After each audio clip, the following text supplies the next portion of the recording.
Court, let's take a little bit of time and let's talk about some Halo Infinite, shall we, sir? You wanna? I'm excited. I just got the Warthog in Forza. You Forza. did? I shouldn't call it Forza. Everybody makes fun of me in the. Me too. Forza. I did. I just bought the Warthog. I might have enough cash. I do. Anyways, I'm no DeLorean yet. No, not until next week. Next week. Okay. Let's talk about Halo Infinite. IGN had an exclusive covering the Halo Infinite multiplayer battle pass plans, and it was all revealed through IGN first. We will put the link in the article in the description below. The article reads like this. IGN sat down with Halo Infinite's head of design, Jerry Hook, and lead progression designer, Chris Blome, to discuss how Halo Infinite's approach to free-to-play is different from others on the market and how they hope to keep players of all kinds returning to the storied FPS. The article reads like this, discussing the Halo Infinite Battle Pass plans. Throughout the article, it just reads, Hook and Blome also discuss these key details about the Battle Pass, how it will actually work. You can only have one Battle Pass active at a time, meaning your chosen Battle Pass is the one gaining experience you earn as you play. You can switch which Battle Pass is active whenever you want. The Battle Pass from the test flights is not representative of what we'll see in the final Battle Pass. About every quarter of the Battle Pass will have a legendary cosmetic in it. Legendary rated cosmetics will be character canon related or a new type of customization object with special attributes or effects. And then lastly on this, event rewards are separate from the Battle Pass. They said just a little bit earlier in the article, Court, that, quote, we wanted to be able to say, hey, look, when you put $10 in, you keep that $10, Hook said. And Halo Infinite won't have loot boxes either. So once you drop your money on something, you know exactly what you're going to get. And then there was the details there. What are your thoughts on that? For the first half there, we're just like putting in $10. Here's your Battle Pass plan. I am a big fan of that. I'm not a big fan of loot boxes. I know EA does very well on them, but I'm having my frustrations with NHL and the open packs. I don't like it. Like, I understand they're trying to go with the whole hockey card thing, but I don't like when Battlefield did it. I'm guessing I'm using EA as the example. I wasn't a fan. I like the fact where I'm like, here's where I'm putting my money. Here's what I'm getting. Now, I want to also right off the bat say to everybody, no one knows how much this Battle Pass is going to cost. So you can put the question in the comment. We're not going to know the answer to that. Yeah. But I'm a big fan of the way they're doing this Battle Pass. Do you think I get what I pay for? Court, do you think it's... I do too. I like that. And I like that they're not going with loot boxes. It doesn't seem like it's anything they even want to dabble in. I think they've seen very clearly... And the fact that it's different than the flight is pretty cool. Because I thought that was what the Battle Pass would be. And it's better than what EA's done, like you said, where with Battlefront, for example, and they completely botched it in the beginning. They recovered since then, but it took them a very long time. I think they look at the lessons over the last 10 years of loot boxes and loot crates and go, we're not doing that. I do have a question though, and it's I don't think we really have an answer here, but when it says like you could only have one Battle Pass active at a time, do you think that suggests that we're going to get pay, for example, like they wrote very casually, like, hey, pay $10 for your Battle Pass, and that's a Battle Pass for your build of that character, and then you could theoretically spend another amount of money to have a different Battle Pass? Is that what it sounds like? Because it says you can only have one Battle Pass active at a time. It sounds like that, but it could be there's a class system, so it could be based on class. So you could only have one Battle Pass. Now, I'm just speculating. I'm not...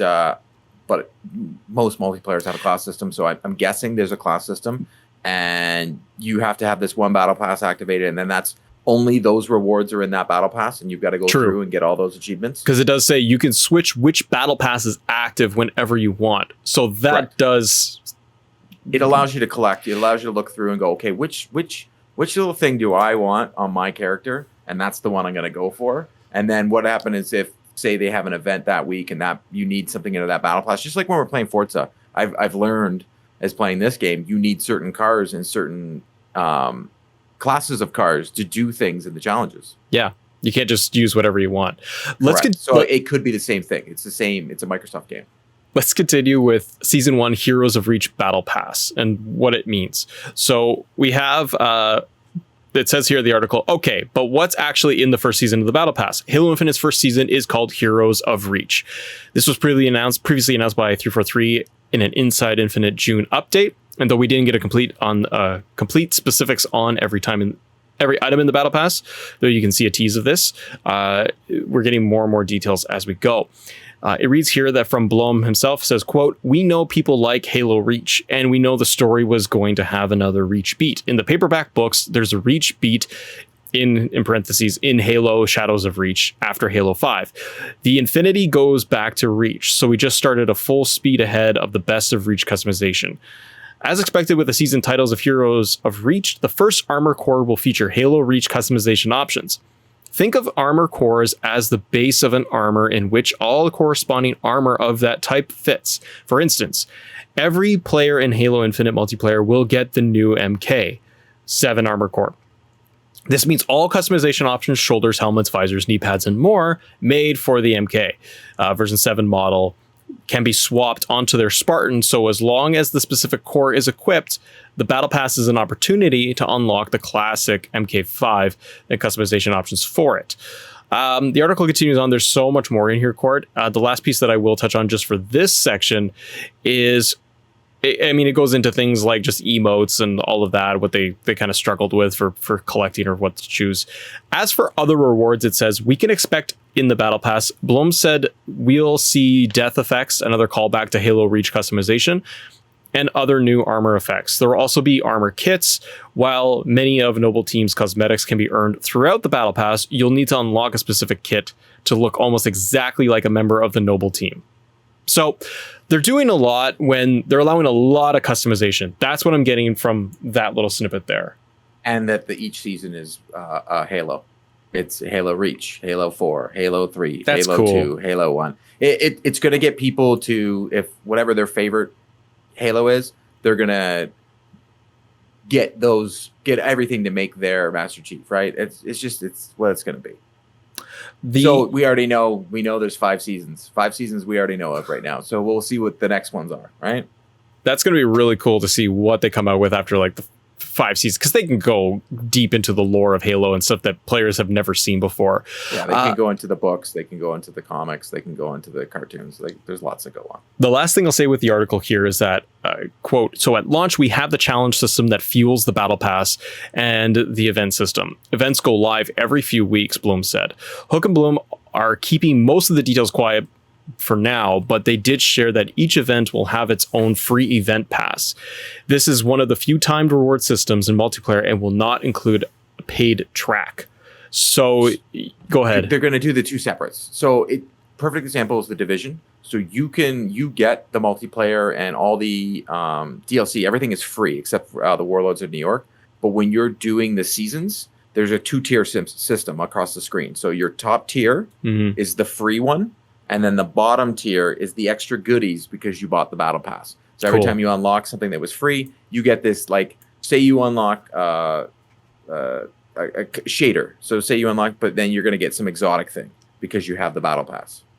So the free people are going to have this one timeline, but the other, everybody else on the bottom, if you bought the Battle Pass, it's incentivizing you to buy the Battle Pass.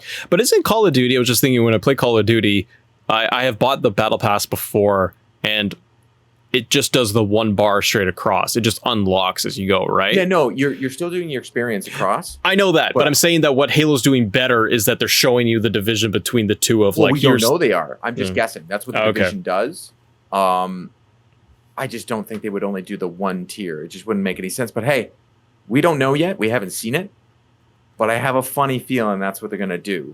We saw it in the flight, right? Yep. How it worked. Yep. And how it had the lines. It's very easy to make a line on the bottom and say, this is what you get for the Battle Pass on the very bottom. And this is what, because when they're saying there's one, the free, and then there's the Battle Pass, two separate things.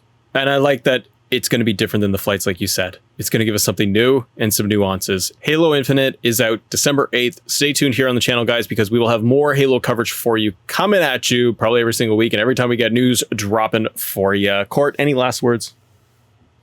No, not at all, man. Just go play Forza, people. Get your Warthog. Let's go. Thanks, everybody. See ya.